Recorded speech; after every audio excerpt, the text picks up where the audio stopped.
Bonjour, je m'appelle Audrey Cournoyer et je suis orthophoniste au Conseil scolaire Centre-Nord.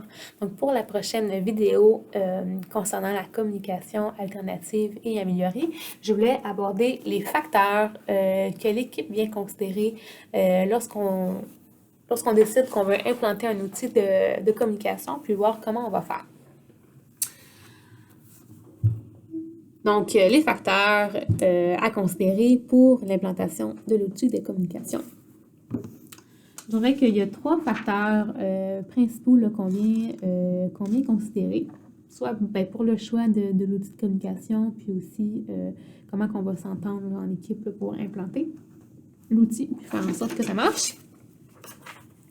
Donc c'est trois termes qu'on vient entendre dans les équipes.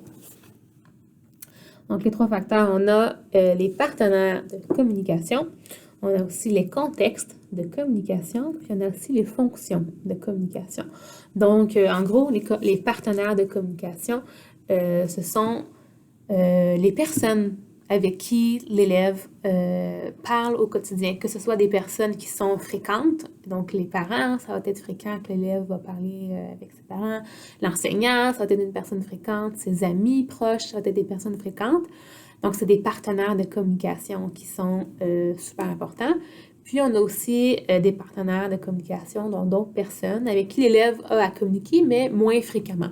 Ça peut être la direction d'école, la secrétaire d'école, ça peut être d'autres membres de la famille, par exemple les grands-parents, que l'élève voit moins souvent, mais que quand même, il va communiquer avec eux.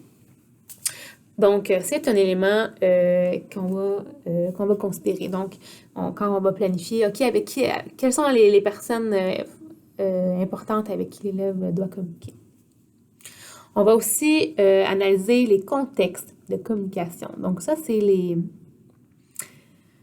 on peut dire, les lieux, les endroits où l'élève communique fréquemment avec les autres.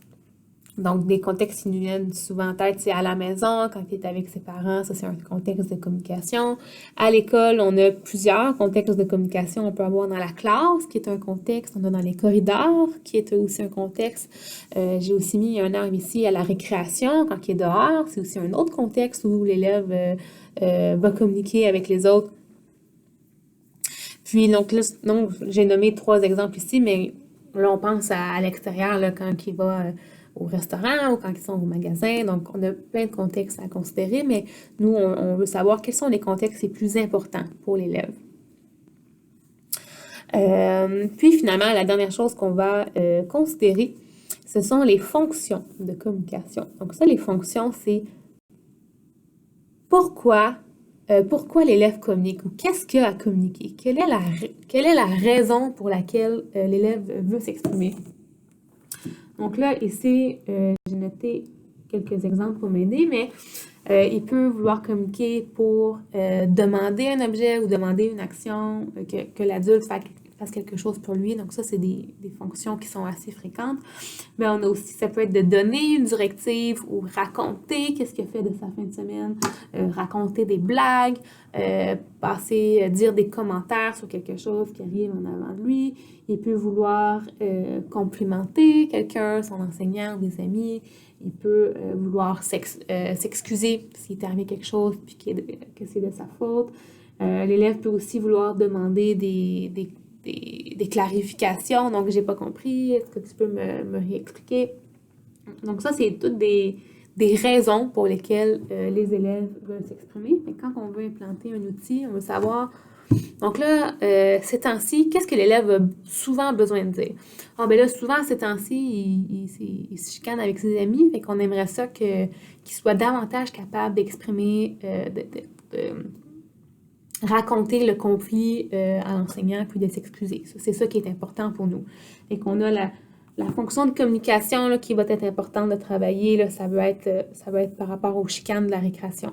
Le contexte, c'est quand ils reviennent de la récréation, on est dans le corridor. Fait que ça, c'est un contexte qui est important qu'on veut travailler. Puis, un partenaire de communication qui va être important dans cette situation-là, c'est l'enseignant.